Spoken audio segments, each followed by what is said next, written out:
Muito bem, estamos de volta. Uma semana passou tão rápido, gente. Vocês nem sabem como passou. Menos de 4 minutos. Passou rapidinho pra nós aqui. Lição de número 12 hoje, né? Inclusive, essa lição será ministrada dia 12 de junho, né? 112 anos do aniversário das Assembleias de Deus no Brasil. Tempo, hein? Ficando velho a igreja. Terceira geração já. Tá descendo a serra. Não sei se é aquele negócio, né? Tem coisas a comemorar, temos muito a comemorar, mas também temos muito a lamentar. Esses 112 anos de história. Esses números que vão sendo somados, a gente começa a olhar para a história, né? Da construção, de tudo, o tempo que nós estamos vivendo. Tem coisas a comemorar, mas tem coisas a lamentar também. Mas não só sobre a Assembleia de Deus, eu penso que a igreja como um todo. O assunto hoje é criando filhos saudáveis. Só vou fazer pergunta pro Gideon, tem filho ainda? O Gideon vai contar pra nós o que é o esquema. Criar filhos.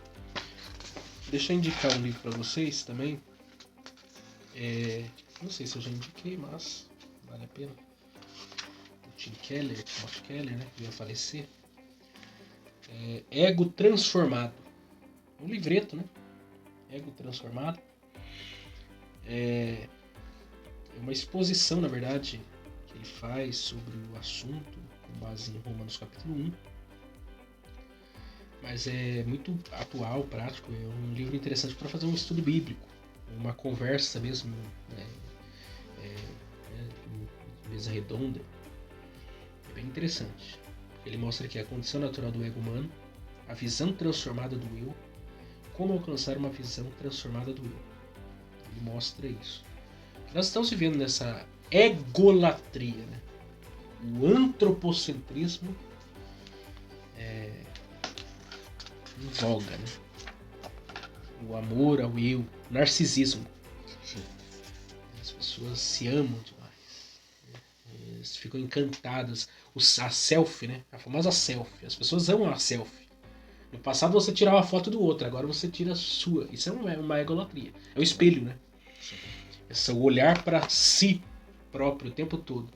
A prova disso é que a gente o tempo todo, você posta alguma coisa lá no seu status, de 5 segundos você tá lá procurando para saber quem que te viu. Quem que viu, quem que leu, quem que... Porque essa é a cultura desse tempo. E isso vai minando a gente sem perceber. Né? Eu vi acho que você já deve ter visto um vídeo do Cortella, que o cara questiona: você sabe com quem você tá falando? Já viu esse vídeo? Não. Aí o Cortella deu uma resposta pra ele. Assim, quem que você tá falando? Eu tô falando com... Daí ele contou toda a história, né? Eu tô falando com um ser humano que vive no planeta Terra, dentre vários planetas, de várias galáxias, assim, e nosso planeta, dentro de tudo isso daí, é um pontinho. Então o que é você? Você não é nada! Né? Porque tem gente que se acha muita coisa. Aí quando você olha pro macro-universo, você é um ponto de nada, você é um grão de areia no meio do universo. Né? Tem gente que tem um ego maior do que o universo, quer ser um centro do universo. Né? E não é assim que funcionam as coisas. Né? Mas vamos lá. Mas num ponto também é a ação do próprio inimigo. Sim. Por que o senhor não me adora aí? Me adora. É o maior, é o campeão do ego, né? Sim. Eu quero um trono acima do trono de Deus. Olha que ousadia. Por que eu vou te dar todos os reinos? Não há problema nisso. Se prostrar e adorar, te dou tudo que você quiser. E ele ataca justamente nessa questão, que o ser humano se... E daí mostra a mentira dele, né? Porque que reino que ele tem? O que ele tem pra oferecer?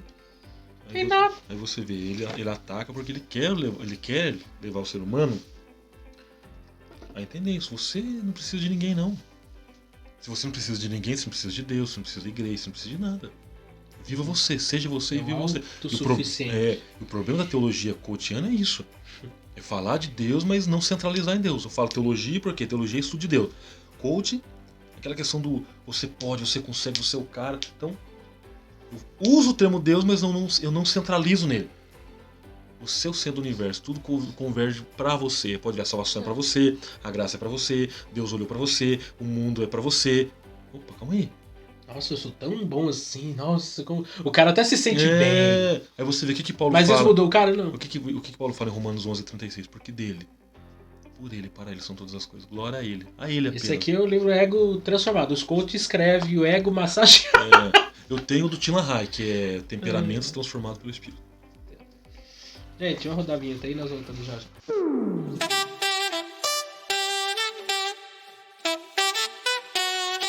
Muito bem, vamos lá. O textual está em Lucas 2:52, que diz: E crescia Jesus em sabedoria e em estatura, em graça para com Deus e os homens. Verdade prática, a vontade de Deus é que os pais eduquem seus filhos de acordo com os princípios divinos, a fim de que eles cresçam de maneira saudável e equilibrada. E o que a gente entende? Que princípios divinos são princípios éticos e morais. Por que as pessoas odeiam o cristianismo, odeiam o judaísmo? O berço pode-se dizer que Deus é moral, mas duas religiões que tratam com a moralidade e com a ética é o judaísmo e o cristianismo. Então a moral que rege a humanidade hoje, ela tem princípio onde? No judaísmo e no cristianismo. Então eu tiro fora, tirando fora, eu não tenho moral. Na verdade, não. Você pode até tentar destruir toda uma nação, toda uma religião, todo um contexto, dizimar, mas não consegue destruir a fonte primária da moral, que é o próprio Deus. Quem que é louco, ou doido, ou fora de si para bater de frente com Deus e dizer eu vou destruir a tua moral para que no meu contexto, no meu mundo, não tem moral? Deus vai dizer, fica à vontade. Você mais quanto para me enfrentar? Deus só dá um estralo de dedo do camarada cai duro. Por quê? Não tem como destruir a fonte da moral que é o próprio Deus. Por que as pessoas não querem? Querem um contexto de anarquia? Porque no contexto de anarquia vale tudo e um pouco mais. É a lição que nós vamos estudar no trimestre que vem. Então, o princípio divino para ser ensinado é o princípio que vai levar à moralidade. Isso é certo, isso não é. Ah, mas o meu colega faz. Não. Por que ele faz? Porque a família dele é assim? Mas você não mora na família dele. Então seja você um influenciador para ele, para que ele observe. Olha, você é diferente, você age diferente, igual ontem. Aí ontem estive na reunião de obreiros, o pastor presidente falou da esposa dele, que todo dia ela visita o núcleo Criançada Feliz. E uma mãe foi agradecer ela, uma mãe que não é cristã, não serve a Jesus como a gente, não frequenta as nossas igrejas, as nossas congregações, mas foi lá agradecer, olha, muito obrigado. Que meu filho agora, todas as vezes que vai tomar café da manhã, almoçar e jantar, ele chama a gente para orar. E onde é que ele aprendeu isso? No Criançada Feliz. Ah, nós vamos almoçar. Vamos orar primeiro. Aprendeu pequenas lições. E isso que muda, Miquel. Isso que muda. Porque de repente ele tá lá orando, Senhor, abençoa o almoço, abençoa isso, abençoa aquilo. E o pai fica ouvindo aquilo, opa, calma aí. Então tem que orar mesmo. Já começa a inculcar nele algumas perguntas. Daqui a pouco tá dentro de uma igreja, professando a fé. Sim. Porque a sinceridade da criança é aquilo, pai, a gente vai orar porque o Papai do Céu quem deu essa comida pra gente. Ah, foi. E aos poucos ele vai inserindo Jesus. Daqui a pouco ele começa a falar de Jesus, falar de Jesus de um jeito, do outro. É verdade mesmo. É uma goteira, né? Diz que água mole e pedra dura. Sim. Aquela gota do evangelho vai sendo pingada ali 3 vezes por dia. Pela madrugada, vai longe. Aí, por meio de uma criança. E qual que é o ditado aí fora? Não é de grão em grão? Que enche o papo de uma galinha? Então deixa, de grão em grão, um grãozinho por dia. Vamos lá, o texto está em Lucas, capítulo 2. Eu gosto de Lucas, do Evangelho de Lucas. Eu não vou pregar, por exemplo, eu estou fazendo a série em Marcos. Mas se eu sei que tem uma passagem semelhante, né, que Lucas também narrou, eu vou ler Lucas para entender. Porque o Lucas ele é detalhista. Ele é historiador. Ele coloca informação. Eu estava estudando sobre o Homem da Bomba Errada. Lá ele põe 3 informações a mais do que os outros não apresentam. Mateus é o mais resumido sobre o assunto. Mateus mal falou do negócio direito. Marcos foi um pouquinho mais, só que ainda Lucas apresentou umas informações. Lucas fala que era sábado, Deus estava na sinagoga no sábado. Fala que era a mão direita que estava com problema. E qual que era a outra informação lá? Que ele foi pro meio ou não? Essa informação não, é... Lucas 6 aqui. Ah, e que Jesus estava ensinando na sinagoga. Porque Marcos fala que ele estava na sinagoga, mas não tava falando, Jesus não fala o que Jesus estava fazendo. Aí Lucas diz, ele estava ensinando. É por isso que um completa o outro. Aí Marcos falou que ele tinha um problema numa das mãos. Ele é genérico. Lucas já fala, era na mão direita. Mas assim, porque eu Né? vejo pelo fato da... No Marcos dá a entender que é o sábado. Quer dizer, é o sábado porque na continuação do texto vai falar sobre isso. Mas ele já fala no início, era outro sábado. Mas a questão não é por ele ser médico, ele já deu a... E historiador, ele era muito detalhista. Então, ele é médico. Ele era cirúrgico. Médico. Ele era o cara do bisturi. Ele, Pode né, ver, cada ele é o veia, único. cada artéria Sim. pra ele era importante. Ele é o único que fala de Jesus ter suado Sim. gordura, que é uma hematridose. Então, Sim. ele, por ser médico, ele já especificou, é a mão direita. É a Não, mão mas direita dele que ó, tá por meio... que eu tô falando isso? Porque o capítulo 2 de Lucas tem 52 versículos. O capítulo 1 tem 80 versículos. É o mais detalhista sobre a infância de Jesus a Lucas. Inclusive é o único que fala sobre Jesus com 12 anos. Né? Mas por que Lucas, aqui vale nota de rodapé, que nem diz Hernandes. Ele é o único dos autores, né? Porque Marcos se baseou em Pedro. Mateus era apóstolo, caminhou com Jesus desde o começo, um dos João primeiros também. discípulos. Então ele era a fonte primária. João também. João também era apóstolo, um dos primeiros discípulos também. Lucas não, Lucas ele é convertido depois. Ele não viu Ele Jesus. teve que correr atrás. Ele não viu Jesus, era um gentil, detalhe, né? Ele não viu Jesus, sabia quem era Jesus, ele recebeu a fonte. Provavelmente se converteu por efeito do ministério de Paulo, né? Talvez em Antioquia ali. E andou com Paulo em todas as viagens. Foi discípulo de Paulo. E ele teve que buscar informação na fonte. Ele fez pesquisa. Ele teve que estudar, né? Ele escreveu um tratado a Teófilo, né? Primeiro e segundo tratado. Primeiro é Lucas, depois é Atos. Ele pesquisou, né? Isso é bom para falar para os obreiros que não gostam de estudar. Não gostam de pesquisar. Mas aqui, quer um livro espiritual, lê Lucas. E é um livro que fala muito sobre oração também, né? Várias respostas de oração durante todo o livro. Ele fala mesmo, eu já fiz pra você, Teófilo, o primeiro tratado, por quê? Tratado o quê? E que é um livro para discipulado, né? Ele tá contando da vida de Jesus, é um livro como um catecismo. O próprio Marcos era um catecismo para os romanos. Marcos escreveu de Roma para os romanos e a fonte era Pedro. Os romanos queriam saber quem era Jesus, eles não viram Jesus. A igreja de Roma foi organizada depois, né, do dia de Pentecostes, depois do fim do ministério de Jesus. Então eles precisavam ter uma fonte. Mas vamos lá. Verso 40. E o menino crescia e se fortalecia em espírito, cheio de sabedoria, e a graça de Deus estava sobre ele. E tendo ele já 12 anos, subiram a Jerusalém, segundo o costume da festa.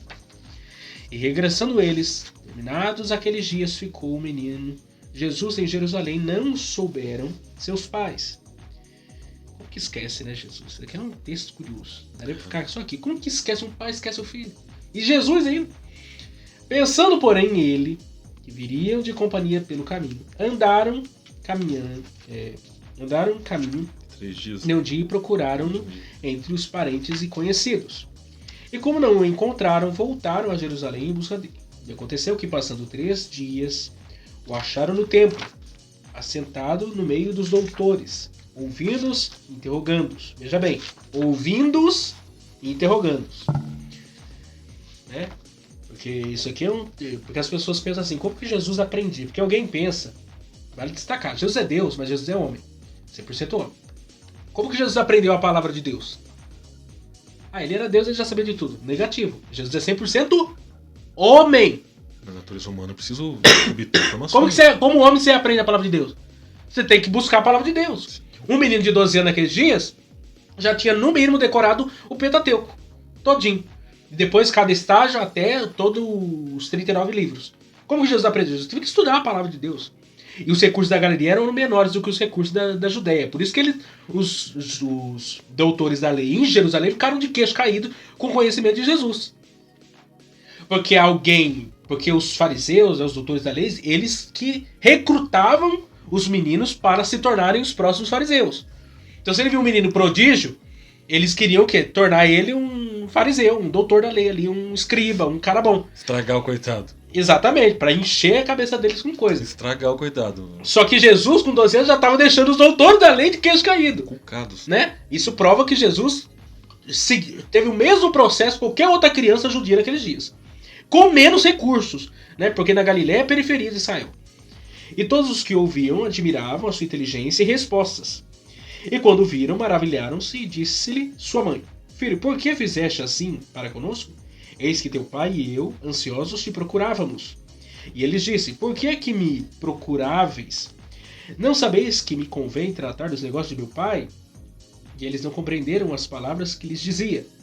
E desceu com eles e foi para Nazaré. E era-lhe sujeito. Sua mãe guardava no coração todas essas coisas. E cresceu Jesus em sabedoria e estatura, em graça para com Deus e os homens. Então vamos lá. Isso aqui é interessante, né? Às vezes eu leio o Novo Testamento, eu fico meditando, porque é um negócio que foge à nossa compreensão. Jesus, como 100% homem, nasceu numa manjedoura, né? Não foi num berço de ouro, não foi no palácio, não foi com serviçais, não foi com nada disso. Nasceu num curral.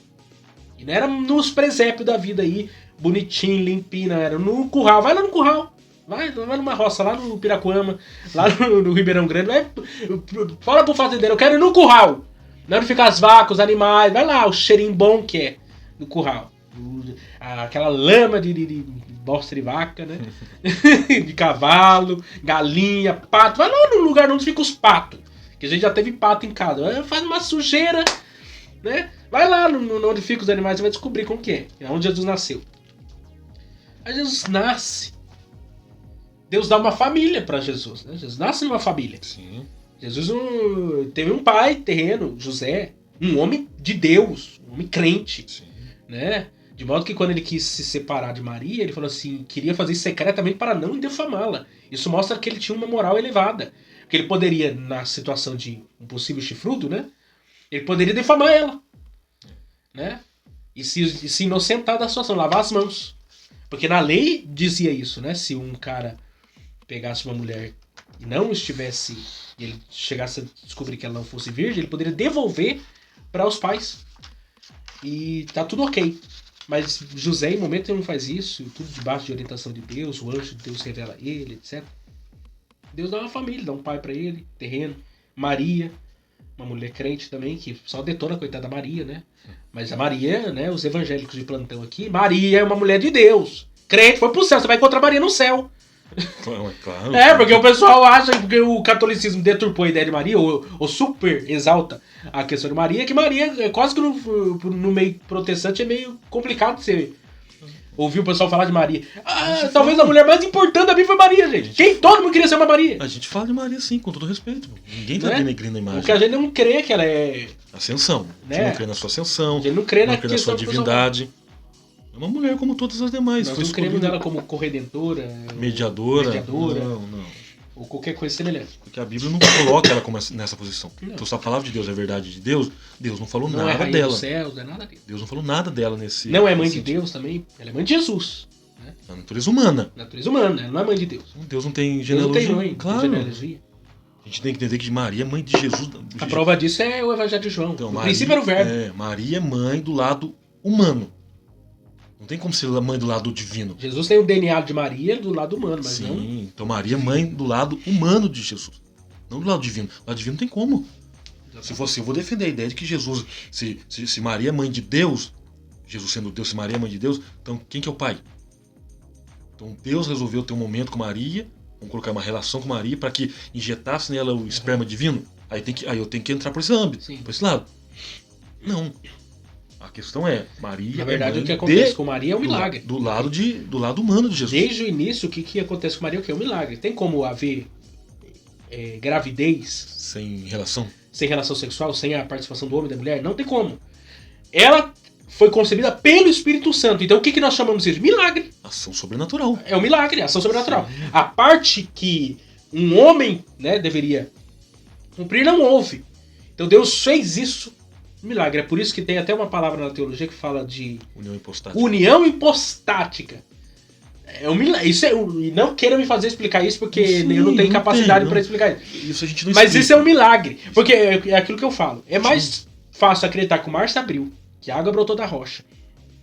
Qualquer outro milagre que Jesus tenha realizado do que tentar entender nascimento virginal, a encarnação de Cristo, Trindade, é mais difícil. E a gente crê nisso com mais facilidade do que nas outras coisas. Então, aqui você vê um milagre. E tá aí essa família. E outro detalhe, Maria teve outros filhos. A Bíblia deixa isso claro, gente. Né? Ela não foi uma virgem pro resto da vida. Ela foi virgem naquele momento que ela precisava ser. Depois ela teve filhos. Ô, louco, o José não era tão lerdo assim. Casou e ficou sem nada. Imagina. O cara não era tão lerdo assim. Como uma pessoa casa e não tem vida sexual? É impossível. Ainda mais naquele tempo. Meus irmãos, se 40, 50 anos atrás que tinha vitrola. Os caras tinham vitrola. Né? Eu ouvia radinho lá, da época do meu avô. Meu avô casou em 1954. Você tem ideia do que é isso? É mais de sei lá quantos anos que dá isso. Minha avó chegou a contar pra mim esses dias que o primeiro colchão que ela teve, quando menina, né? Antes dela casar, era colchão de palha seca, prensado, capim seco, aliás. Capim seco prensado. Que disse que quando mexia na cama acordava a casa toda. E ainda dava. Como é o nome daquilo? Coceira. Não, dava um bicho lá. Esqueci o nome agora. Ele deveria dar uma coceira. Percevejo, dava percevejo. Tinha que queimar o colchão depois. Que não prestava mais. Era assim que o povo vivia, imagina. Naquele tempo, em 1954. Agora imagina 2000 anos atrás, entendeu? Como que o cara casa e não tem vida? Impossível, né? Teve filhos, Maria teve filhos. Maria não foi virgem o resto da vida. Se alguém falou isso pra você, não acredite. Alguns creem. Eu vou falar a verdade, eu tenho dificuldade de acreditar. Não sei qual a sua posição José já sobre era isso. casado. Eu tenho dificuldade com isso aí. José já era casado, melhor, era viúvo. Alguns dizem que ele era viúvo, que já tinha filhos e blá blá blá. Eu não creio nisso aí, não. Até porque a gente tem que se lembrar, porque alguém fica espantado com a idade que as mulheres casavam na Bíblia, Isso que eu né? ia falar. Vamos dizer, 12, 13 anos. Essa era a idade. A minha avó casou que tinha 12 anos. Então, se José casou com 13 anos... Não, José, como que eu ele teve acredito que ele uma devia perca ter de uns 20. Era o caso de Isaac. Isaac tinha 40. Quantos anos tinha a Rebeca, gente? Rebeca era nova. A mesma coisa a Sara. Sara era mais nova que... 10 anos mais nova que... Então, mas aí que é a questão. Se eu defendo a ideia de José com a idade de 20 e Maria com a idade de 13, então em 7 anos dá pra ele ter 7 filhos. Com certeza. Então, mas daí eu tiro fora a questão. Então pode ser que ele era casado mesmo. Que ele foi casado, era viúvo. Então vamos colocar José com 13 ou 14 anos e Maria com 12. Pra poder dar o início. Eu não sei, porque assim... A gente sabe que Maria vive depois da crucificação de Jesus. Sim, José já tá morto. João torna-se o filho responsável, vamos dizer assim. Cuida dela aí pra mim. Provavelmente, José, pai de Jesus, né? O pai que Deus deu para Jesus, já tinha morrido. Mas nós não podemos esquecer que a expectativa de vida naqueles dias era 30, 40 anos. Bem curta. Era muito pequena a expectativa de vida. Até perguntei isso pro professor Wellington, né? Porque falam, isso eu acredito, que José já teria morrido nesse meio tempo. Por isso que João torna-se o responsável, né? Inclusive. E até mesmo, até o início do ministério de Jesus, já Jesus com 30 anos de idade, por exemplo, se Jesus, eu acredito, quando Jesus, isso aqui é tese minha, tá? Depois, se for heresia, é minha heresia, não é dia de ano. Jesus com 30 anos de idade, eu acredito que José já havia morrido. Por quê? Porque quando acontece o primeiro milagre, né, na família lá, primeiro não cita que José estava lá. E provavelmente é parente. São os parentes lá de Maria lá. Você fala João capítulo 2. Exatamente. Que é as bodas de Canaã. Maria recorre a Jesus para trazer uma solução para o problema lá. Jesus era o filho primogênito. Era o filho mais velho, então ele era o responsável. Na ausência do pai, o filho primogênito que assume. Ele responde. Aí você faz uma conta. Jesus tinha 30 anos naquele exato momento. Se, vamos colocar que José tivesse 13 anos, quando nasceu Jesus. Ele teria 43, já teria morrido. Não. Pela expectativa de vida, ele já teria morrido. Sim, exatamente. Então, e Maria, nessa altura, já devia estar com o quê? Uns 30... próximo dos 40 anos também. Porque daí você coloca 30... Se ela tinha 12, vamos colocar assim. Vamos dizer 12. Jesus nasceu com 12, quando ela tinha 12, então ela já engravidou e nasceu, então 12. Ela já tinha uns 40 e pouco. 12 para 30, 18. Pra 30, porque Jesus tinha 30 anos quando começou o ministério dele. Então Maria estava com quantos anos? 42. Então, se for somar, sim, você vai jogando a mais. Então ele começa o ministério com 30 anos. Quantos anos a mãe dele tem? Eu tenho que colocar 12 anos. Então, se ela concebeu com 12 mais 30 é 42. Sim, por isso que eu tô falando. 12 para 30, se fosse olhar aqui, são 18 anos. Uhum. Mas aí a gente não conta assim. Sim. A gente vai contar o quê? Ele começa o ministério com 30. Sim. Mas a minha mãe tá com 42, 43. Uhum. Então, é essa questão. O tempo de vida, como era curto, e quem chegasse a 50 tinha que fazer uma festança. Porque ó, o apóstolo Paulo, pelas contas que eu fiz uma vez, quando ele encerra a sua terceira viagem missionária em Éfeso, ele já tinha próximo dos 50 anos de idade. Ele morre um pouco além. Olha quantos anos morreu João. João é o único apóstolo que então, não... é um sobrevivente, na verdade. Porque todos os outros apóstolos já haviam morrido. João óbvio que foi por via do martírio. Sim. Mas só que a expectativa de vida era muito baixa. João morreu com mais de 80 anos. Não, a expectativa... Hoje a pessoa vive muito. Naqueles dias, não. Qualquer doença, qualquer coisa que acontecesse, a pessoa vive. Haviam médicos, mas os recursos eram Lembra da sogra de Pedro? A febre lá não era uma febre qualquer, era uma febre malária, provavelmente. Era uma febre de uma doença. Que a pessoa, se pegasse, morria. Isso acontecia demais. O apóstolo Paulo, alguém acredita, o Hernandes pregando sobre isso, né? Ele diz que ele acredita que Paulo pegou essa febre malária. Ou a questão da porque isso afetou os olhos dele depois e provavelmente tenha sido o espinho da carne dele. Uma tese, óbvio. E ele é um dos que cava sobre a vida de Paulo, hein? Inclusive existe eu vi alguém pregar sobre esses tempos. Houve uma prisão em Roma que ela tem a relação, né? Dos prisioneiros, das pessoas que foram executadas e tal, e foi achado Paulo lá. E por isso que acredita-se piamente que Paulo tenha morrido em Roma e decapitado pelo Império Romano, né? Naquele contexto que ele apelou perseguido. Pra lá. E Paulo apela para... Porque a última carta dele a Timóteo, ele estava preso. Então, mas em Atos ele apela para César. E onde é que César fica? Fica em Roma. Ele estava em Roma. Então, assim, a família de Jesus então tem, né, uma família que tem pai, tem uma mãe e tem irmãos. E o interessante inclusive Tiago, lembrando que Tiago... E Judas. Né, não é o Tiago apóstolo, porque o Tiago apóstolo morreu. E Judas. E Judas também, que né? Não é o Tanto ladrão. Tiago quanto Judas são os dois irmãos de Jesus. Que não é o Judas, que não é o ladrão, hein? Que não é o Judas também apóstolo. Sim. Esse é um detalhe, né? Porque às vezes a gente olha na Bíblia, nomes semelhantes, a gente se confunde. Quem que é o Judas da Bíblia? Pode ler Judas, gente. Não é Judas que escreveu. Não. Judas se suicidou, gente. Lembra-se disso. E Tiago foi o primeiro apóstolo. Da igreja de Jerusalém. A igreja a ser morto, né? O primeiro dos apóstolos a ser morto depois. E esse Tiago é irmão de João.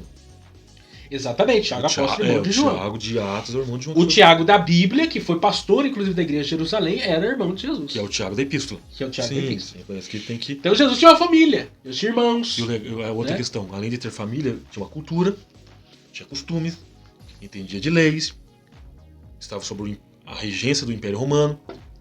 Então sabia a opressão que era viver debaixo de um regimento imperial romano ainda. Agora eu fico pensando, como que é ter sido...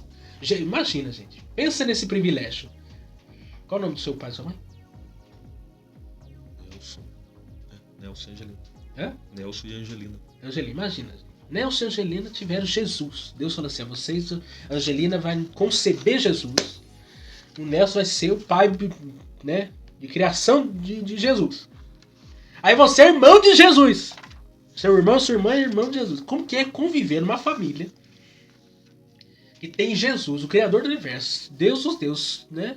Que era, que há de vir, como na minha família. Porque dá a entender no que a gente observa que os irmãos de Jesus, a princípio, não parece que a ficha não tinha caído ainda. Né? De ter entendido quem era Jesus, sim, o ministério, etc. Maria, diz a Bíblia, que guardava tudo no coração. Opa, tem algo diferente. Ela desde o início, ela foi quem recebeu a visita do anjo Gabriel, ela que, né, tudo aquilo lá. Ela e José tiveram aquela experiência os dois juntos, mas os irmãos é outra experiência, outra realidade. Talvez a ficha caiu depois que Jesus de fato foi crucificado, os milagres, ressurreição e tudo mais. E aí, peraí, Jesus de fato é Deus. Opa. Há esse cara diferente. Então eu penso que é uma realidade aqui. Mas vamos, para não perder o foco, né? Criando filhos saudáveis. Uma família normal, né? Que a gente já falou aqui, dados gerais da família. O modo de criação de Jesus. Jesus, o filho especial. A despeito de Jesus ter sido especial, José e Maria nunca trataram os demais filhos com desprezo. Eles sabiam que havia algo especial na vida do primogênito, pois lhes fora revelado que ele seria o Salvador, o Filho de Deus. Nesse sentido, José e Maria souberam administrar essa diferença, sem diminuir os outros irmãos. Conheceremos melhor a maneira como Nosso Senhor se desenvolveu segundo a sua humanidade, analisando as fases de sua vida, infância, adolescência e juventude. A infância de Jesus. Após nascer em Belém de Judeia, Nosso Senhor foi criado num coxo para ração aos animais. Não se tratava de objeto de um palácio real, pois seus pais não tinham uma alternativa. Depois de 8 dias, José e Maria levaram o menino para a circuncisão. Vale destacar aqui, eu vi até o Rodrigo Silva falar sobre isso já, quando José, porque lembra que houve, né, aquele censo, José foi para Belém, sua terra natal. Era comum nas casas naqueles dias ter um quarto, uma hospedaria, né? Não existia hotel, né? Como nos dias atuais tem. E os hotéis que tinham não eram 5 estrelas como os nossos, né? Não eram Ibis, não era Colonial Palace. Falando nisso, eu liguei esse dia no Colonial. Cara, hein? Colonial, patrocina nós aqui. Caro lá de ar. Aí...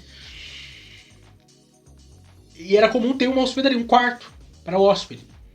A fama de Maria, naqueles dias grávida, já próximo de dar à luz, não era das melhores no meio da família de José, por conta dela ter engravidado, né? Antes de casar. Então as pessoas não acreditavam muito, aceitavam muito. Então não é que não tinha lugar, não tinha hospedaria. Tinha hospedaria, a família de José que não quis hospedar eles, né? A cidade estava cheia, porque muita gente com certeza veio para lá. Mas da família de José com certeza tinha lugar lá, porque as pessoas não quiseram receber José. Por isso que ele foi colocado num curral, né?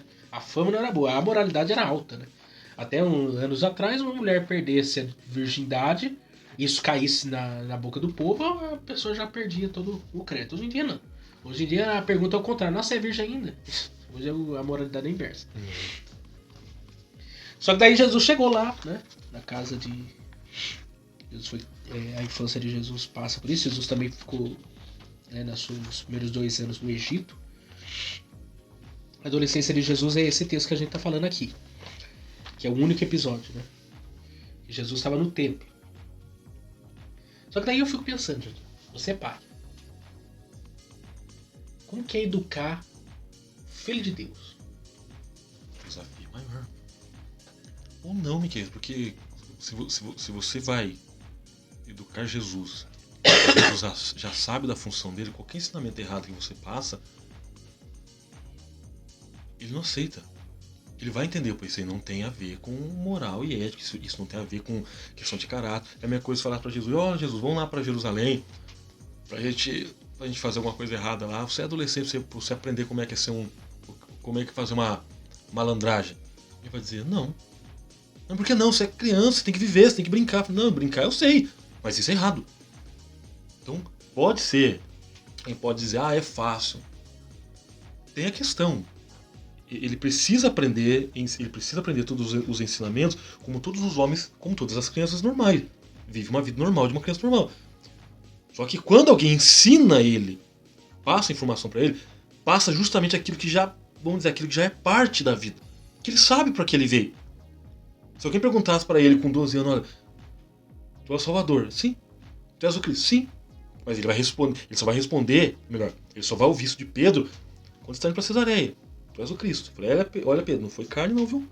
Meu pai te deu a revelação. Então, ele tinha que aprender, e a questão é, frequentava a sinagoga, não tinha acesso à Torá, a Tanakh, que é todos os livros do Antigo Testamento. Aprendeu a profissão do pai. Então, carpinteiro.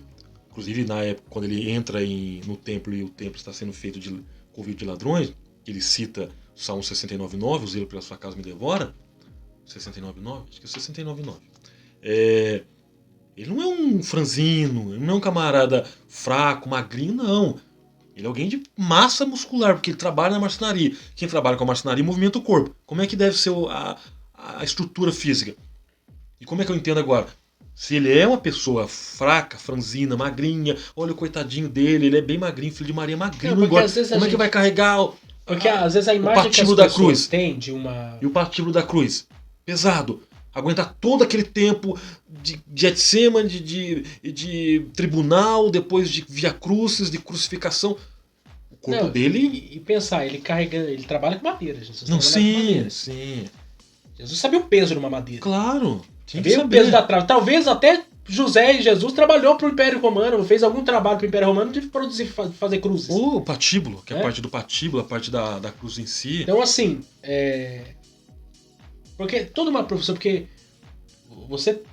As pessoas têm uma ideia, até eu li um livro do Augusto Cury. Augusto Cury não é teólogo, né? Ele é um simpatizante ao cristianismo, mas ele não é cristão, né? Mas ele escreveu um livro, vários, né, na verdade. Ele faz uma leitura psicológica sobre Jesus. Inclusive, ele usa o livro de Lucas como referência. Tem um livro, acho que eu tenho ele, o maior psicólogo. O Homem Mais Inteligente e tal.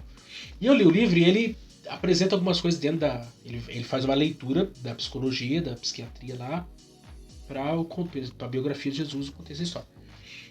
E ele mostra num dos capítulos que Jesus era uma criança feliz, Jesus era uma pessoa feliz. Porque às vezes a imagem que alguém tem é que Jesus era sisudo, fechado, assim, bigodão, cara, né, amarrado, antissocial, todo cheio de nome toques. Jesus não era chato, né? Porque o pessoal acha que ser santo é ser chato, não tem nada a ver com a coisa que eu... Jesus era feliz, Jesus inclusive começa o seu ministério com festa de casamento, transformando água em vinho. O casamento daquele dia era 7 dias. Opa. A festa era de arromba.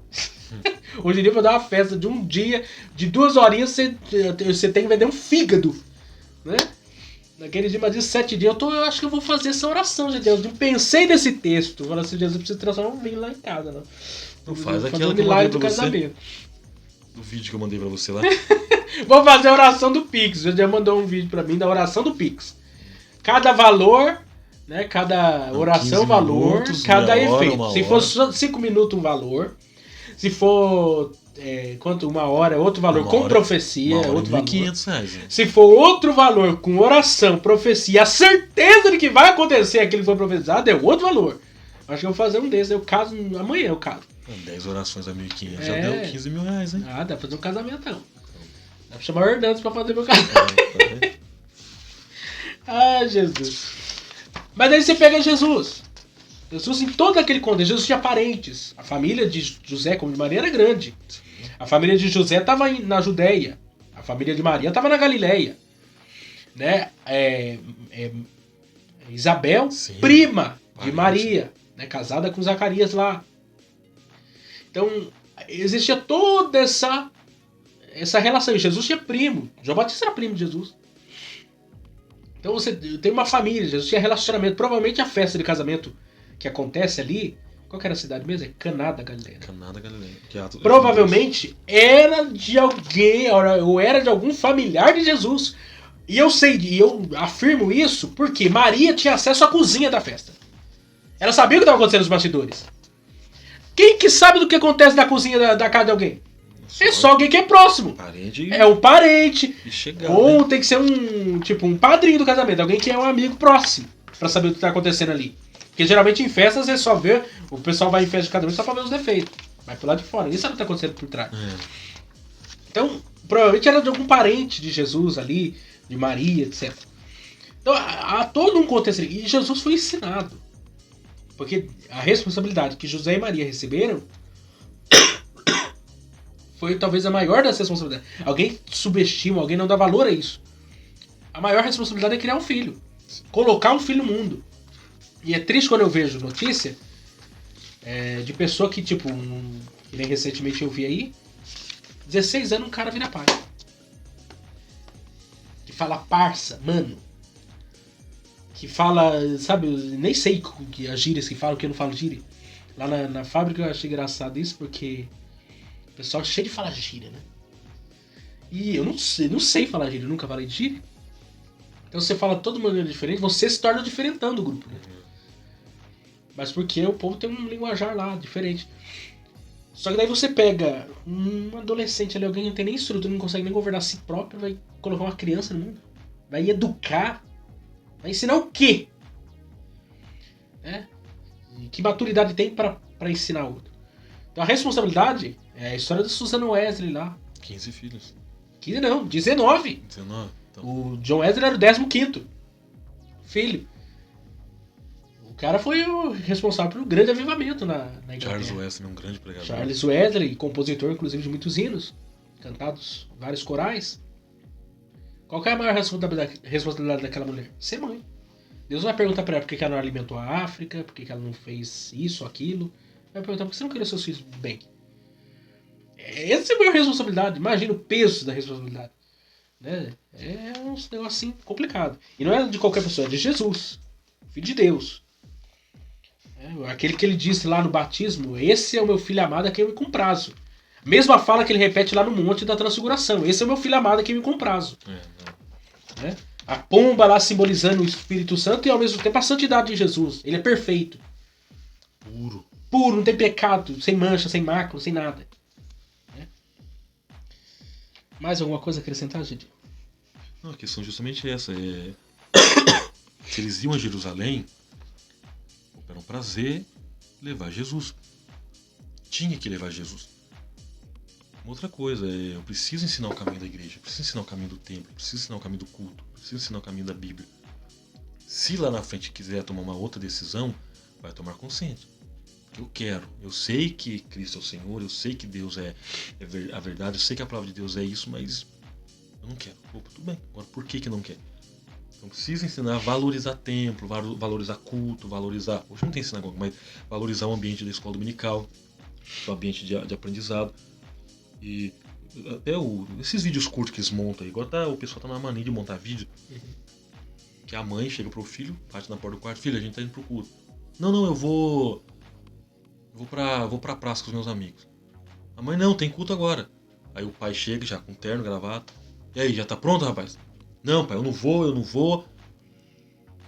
vou pra praça com os meus amigos, tal. Aí a mãe: não, deixa, é só hoje só. Aí ele: não, enquanto você estiver aqui debaixo do meu telhado, você vai pro culto sim, você vai comigo pro culto. Aí ele fala: não, mas eu vou, mas não gosto da igreja. Arruma a roupa agora e vai. Aí ele: não, pai, tudo bem, eu vou. Aí ele quer ensinar o seguinte: aprenda a levar seus filhos pra igreja hoje sim. Tá debaixo do meu telhado, você vai pra praça por quê? Porque começa a primeira vez deixando, daqui a pouco compra um videogame. Ah, tô na 10ª fase, são 20 fases. Tem mais 10. Isso é 5 horas da tarde no domingo. Aí você desliga o computador, o bicho vira o...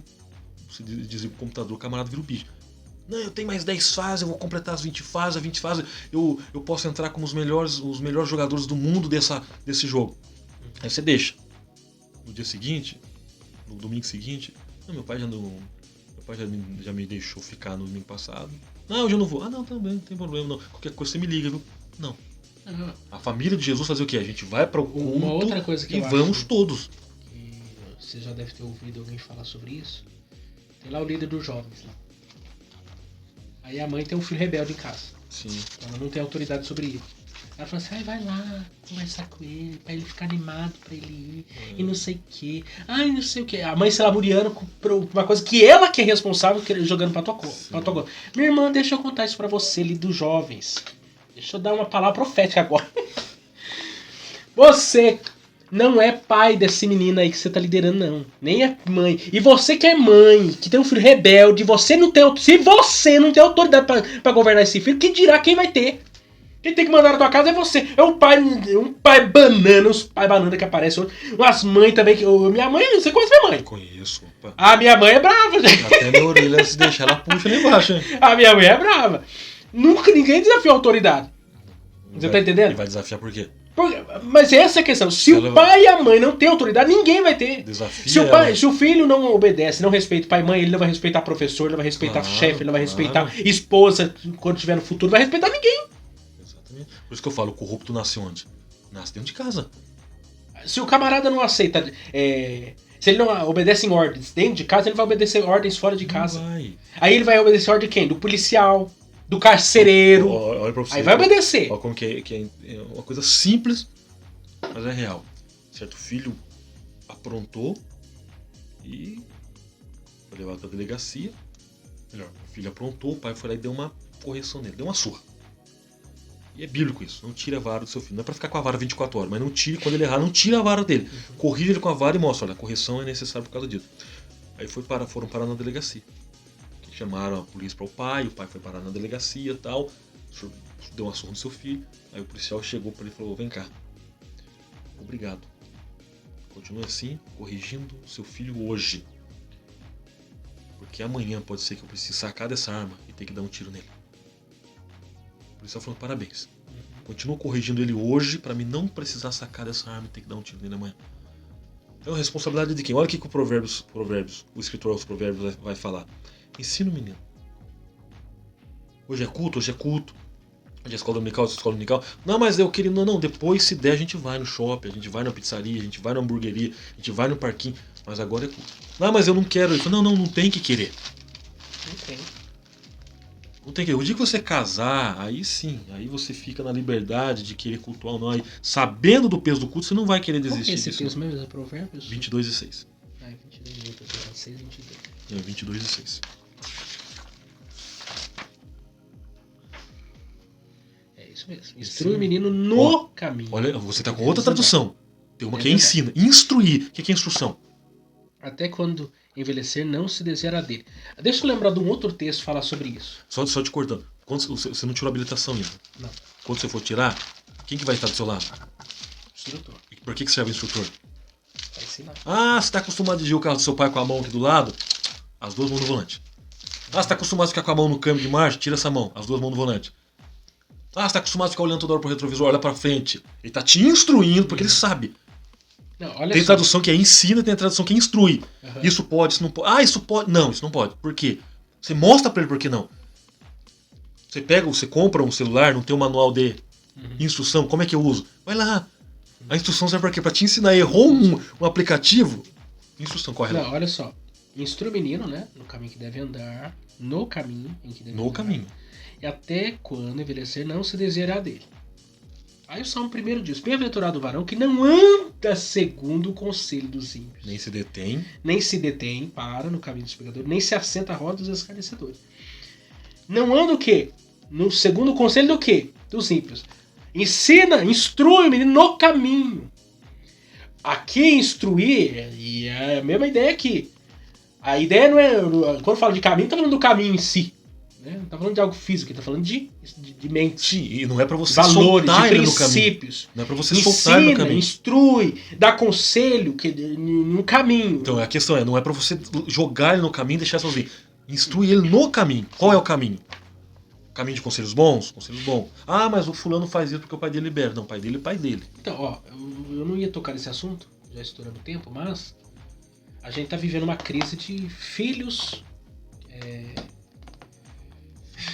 saindo do armário, vamos colocar assim. É uma lição que vai... Exatamente. Do E os transgênero. pais, recentemente, essa semana mesmo, eu vi aí um vídeo de um cantor aí que se diz cristão, né? Tem uma música famosa dele, agora saiu do armário. Mais um, né? Dos. E esses dias mesmo eu estive numa igreja cooperando e uma irmã missionária contando o drama que ela está vivendo, porque na casa dela, na família dela, tem um filho que se declarou gay, né? E ela está vivendo um drama em relação a isso. Por quê? Porque a palavra de Deus não aprova isso. É abominação diante de Deus. E esse é um pecado que está em evidência nesses dias, né? Eu já falei aqui em outros steps, desde que a Bíblia é Bíblia, que o mundo é mundo, esse pecado existe. Só que agora está se tornando existe uma vitrine olha a fala que enaltece. Sim, isso. olha a fala de Jesus. Haverá menos rigor. Para Sodoma e Gomorra. Então se vai haver menos rigor para eles, o sodomismo era pesado lá. Sim. Agora vamos ser sinceros, vamos comparar o sodomismo de Sodoma com o sodomismo de 2023. Olha o peso da balança, Miquel. Sodoma tá aqui. Sim. Porque a balança tende a pesar, quanto mais peso ela dá baixa moralidade. Peso de Sodoma, peso de 2023, no século XXI. E aí a gente tá vivendo nessa crise. Muitos pais, evidentemente, não sabem o que fazer, porque imagina, ninguém espera que isso aconteça. Você cria um filho como homem, ou uma menina, uma moça, né, pra casar com um homem, uma mulher pra casar com um homem, ter ali seus filhos, família, e de repente quer se relacionar com outra mulher. Isso vai criando uma confusão dentro da sua família, dentro dos lares. Para não perder... Alguns, eu não vou generalizar, porque eu conheço pessoas que se declararam ou se assumiram assim, mas eles conscientemente sabem que estão no pecado. Inclusive um que é filho de um pastor conhecido nosso, mora em outro estado, e ele falou pro pai, me disciplina. Me disciplina foi o jeito dele usar pro pai, né? Porque ele saiu da igreja, de fato. Mas ele falou assim, eu sei que eu sou errado, Mas eu quero viver assim e eu sei que eu estou debaixo do juízo. Ele mesmo reconhecendo, ele não quer que ninguém, ele não quer dizer eu nasci assim, ele não quer, não. Ele já sabe Ele da sentença. sabe o que é o pecado, sabe qual é a consequência do pecado, etc. Então assim, agora uns não, outros querem impor as suas vontades, os seus desejos carnais, seus pecados a essa cultura e dizer assim, eu sou cristão e eu vou continuar sendo cristão gay. Não existe isso. Ou cristã lésbica, não existe isso. Você pode ser o que você quiser ser, pode fazer o que você quiser ser. Mas dizer que você é um filho de Deus, uma nova criatura, um cristão, não. Infelizmente não. Porque a Bíblia diz que tem que ser uma nova criatura. Renunciar a si mesmo. Crucificar o meu eu. O seu eu é o pecado da homossexualidade, então crucifica o seu pecado da homossexualidade. Por que Deus erraria agora? Então Deus fez o homem macho, fez a mulher fêmea, tá? A gente tem que... Sim. Porque é óbvio que o homem é macho e a mulher é fêmea, mas a gente tem que especificar. O homem é um macho, tem a que mulher falar é fêmea. O óbvio. Né? É, o homem é um macho, a mulher é fêmea. Agora Deus resolveu mudar. Ah não, tudo bem, eu me equivoquei. Adão pode se tornar Eva e Eva pode se tornar Adão. Não. Se Deus falou, eu zelo pela minha palavra, quando Deus disse que deixará o homem e deixará a mulher, ele está zelando pela palavra dele. Mantém-se homem e mantém-se mulher. Inclusive o Enéas. O Enéas era inteligente. Tinha um jeitão dele lá. As pessoas até não gostavam dele. Meu nome é Enéas, era do Prona, na época do partido do Prona. Ele foi numa palestra. Falou assim, olha, você pode mudar o estereótipo, mas o fenótipo, que é a parte interna, DNA, estrutura DNA, sua, isso ninguém muda. Inclusive você pode ver situações em que você olha e fala assim, é o quê? É homem ou é mulher? Você vai olhar, o corpo demonstra feminilidade, mas interiormente a estrutura óssea, toda a questão DNA, o fenótipo em si é totalmente homem. Sim. Aí você vê como é que vai funcionar. Ah, inclusive teve uma... Até mesmo pessoas que existe a questão do hermafrodita, né? Existe essa possibilidade, mas sempre puxa mais para tem uma brasileira que ela nasceu com os dois órgãos, mas ela é mais sempre mulher. Puxa mais para ou o lado masculino ou feminino. Tem caso de mulher, teve uma que nasceu com os dois órgãos. Melhor, ela nasceu com... Não, geralmente eles nascem com não, dois órgãos. mas esse não. Ela nasceu com dois órgãos iguais. Ah, também acontece. Então não dá problema nenhum fazer essa situação, porque não, ela porque nasceu isso com duas. Ela nasceu com duas vaginas. Sim. E até ela achou estranho quando ela sangrou, quando ela teve. É o sangramento. Sim. Que a menstruação pela primeira vez. Ela viu sangramento em dois lugares. Ela falou, calma aí. Foi numa ginecologista. Ela falou, não, você é uma situação rara, você tem duas vaginas. Uhum. Agora, no caso, não, tem a vagina e tem caso que nasce a vagina e nasce o pênis. Mas a parte interna, a estrutura óssea dela, da mulher, é diferente. Pode dizer que quando a mulher vai dar luz... Quando os geólogos lá, não sei se é geólogo que faz isso, mas eu acredito que sim. A questão das ossadas? Antropólogo, né, essas coisas assim. Das ossadas. Sim. Eles avaliam o osso. Sim. É pelo osso que se descobre se é homem ou se é mulher, se é macho ou se é fêmea. Não, porque a da mulher, quando a mulher tá segurando o bebê. Quando o bebê vai nascer, parte normal, então vamos dizer que tem que... Uhum. Do homem não faz essa abertura. Sim, e na verdade a estrutura a bacia, do corpo, sim, é diferente. A parte de cima do homem é mais forte do que a da mulher. Como a parte de baixo da mulher é mais forte do que a do homem. Exatamente por causa disso. A mulher pare. Tem 90, são 9 meses carregando quase 3. Tem criança que nasce com 4 quilos. Você imagina uma pessoa que tem vários filhos ao mesmo tempo? Não, tem uma amiga que ela teve 3. Um faleceu. Ela teve 3. A primeira gravidez dela veio 3 de uma vez. Imagina 2 quilos cada um, 2, 4, 6. Estados Unidos tem uma mulher lá que teve 8. É o octógeno. Imagina o Mickey com 8 piazinhos. 8 piazinhos correndo dentro de casa. Não, melhor não. Deus, tem misericórdia. A dica, eu for no shopping, eu levo 2 pra brincar com eles. Aí você fica com 6. Misericórdia. Você me dá 2 só pra mim tomar conta. Aí o dia que o Mickey for no shopping, ele vai na Ducato. Coloca a família Mickey. Aí desce 8. Tem que levar lá, tem que pedir ajuda. 8. Ajuda os universitários. 8 crianças, 8 babás. Não dá. Gente. Mas assim, pra gente dizer, Jesus nasceu numa família humana como todas as demais, porém viveu dentro de um contexto de moral, de ética, sim, cultura, de homem e de mulher, aprendeu de Deus, o caminho caráter, culto, né? De homens e mulheres, sim, de Deus, e por aí vai. Semana que vem nós vamos estar aí falando sobre a amizade de Jesus com uma família de Betânia. Isso é bom, hein? Essa história é boa. De Lázaro, E Maria e uma Marta. história exclusiva de João, né? João é o único que faz essa narrativa. João é o único que fala Capítulo 11. Tem episódios, né? Que ou é só Lucas que fala, ou é só João, ou é só Marcos. É os sinópticos que trazem. Os sinóticos se repetem Sim, bem. isso que eu tô falando. As narrativas são com detalhes diferentes. Igual da sinagoga, Lucas narra, coisa que Marcos não fala. Mas são assuntos. Gente, até semana que vem.